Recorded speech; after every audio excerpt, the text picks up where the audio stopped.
ମୋ ନାଁ ଅରବିନ୍ଦ ନାୟକ।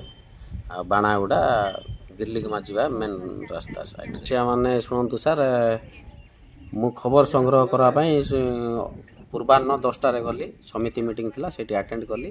ତାପରେ ଖାଇବା ପାଇଁ ଅପରାହ୍ନ 2ଟା ସମୟରେ ରିଟର୍ନ ହେଲି ନିଜ ଘରକୁ। ଏଇଟା ଗୋଟେ ବାଉଣ୍ଡ୍ରି ଯେତେବେଳେ ତାଲା ଖୋଲିକି ଭିତରେ ପ୍ରବେଶ କଲା ଭିତରେ ମୁଁ ସେ ଫାଟକ କବାଟ ଏ ତାଲା ଭାଙ୍ଗି ଦେଇଛନ୍ତି। ଆଉ ସେ ଲକରଟା ପୁରା ତାଲାର ଲକ୍ଟା ପୁରା ଭାଙ୍ଗି ଦେଇକି ଭିତରେ କିଛି ଦୁର୍ବୃତ୍ତ ଯାଇକି ମୋର ଭିତରେ ଥିବା 2ଟା ଗଡରେଜକୁ ଭାଙ୍ଗି ଦେଇ ଟଙ୍କା ସୁନା ଲୁଟି ନେଇଯାଇଛନ୍ତି।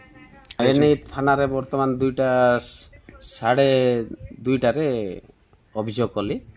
ଆଉ ଦେଖନ୍ତୁ, ଏଡ଼େ ଦିନ ଦ୍ୱିପ୍ରହର ସମୟରେ ଏଡ଼େ ବଡ଼ ପାଚେରୀକୁ ଡେଇଁକି ଆଉ ବେଲେ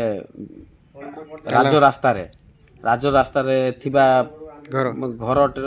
ଘରର ପାଚେରୀ ଡେଇଁ ଘର ଭିତରେ ତାଲା ଭାଙ୍ଗି ଘର ଭିତରେ ପଶି ଲୁଟି ନେବା, ଏଇଟା ଘଟଣା ନିନ୍ଦନୀୟ ଜନକ ଘଟଣା। ଏଇଟା ଆଜ୍ଞା, ଆମକୁ ମୁଁ ଯିବା ଆସିବା ସମୟର ସୁଯୋଗ ନେଇକି ତାଙ୍କେ ଲୋକାଲ ଚୋର ହିଁ ଅନୁମାନ କରୁଛି, ବାହାର ଚୋର କାହିଁକି ନେବେ? ହଁ, ମୋ ପରିବାର ଆମେ ରହୁଛୁ, ଆଉ ଭଡ଼ା 2ଟା ରହୁଛନ୍ତି। ଆଉ ସେ ଭଡ଼ା ବାଲା ଜଣେ ପଳେଇଛନ୍ତି, ଆଉ ଜଣେ 10ଟାରୁ ଯିବେ, ସନ୍ଧ୍ୟା ବି ଆସିବେ। ଏ ସୁବର୍ଣ୍ଣ ସୁଯୋଗ ନେଇଯାଇଛନ୍ତି। ଏଇଟା ନାଇଁ ଲୋକାଲ ଚୋର ହିଁ ଚୋରେଇଛନ୍ତି, ଯିଏ ଆମକୁ ଅନୁମାନ କରୁଥିବେ, ଯିବା ଆସିବା ସୁରା ଖୋଜୁଥିବେ।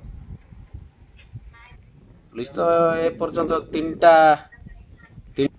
ତଦନ୍ତ କରିବେ ବୋଲି କହିଛନ୍ତି, ଆଉ ଡଗ୍ ସ୍କ୍ୱାଡର ସହାୟତା ଲୋଡ଼ିବେ ବୋଲି କହିଛନ୍ତି।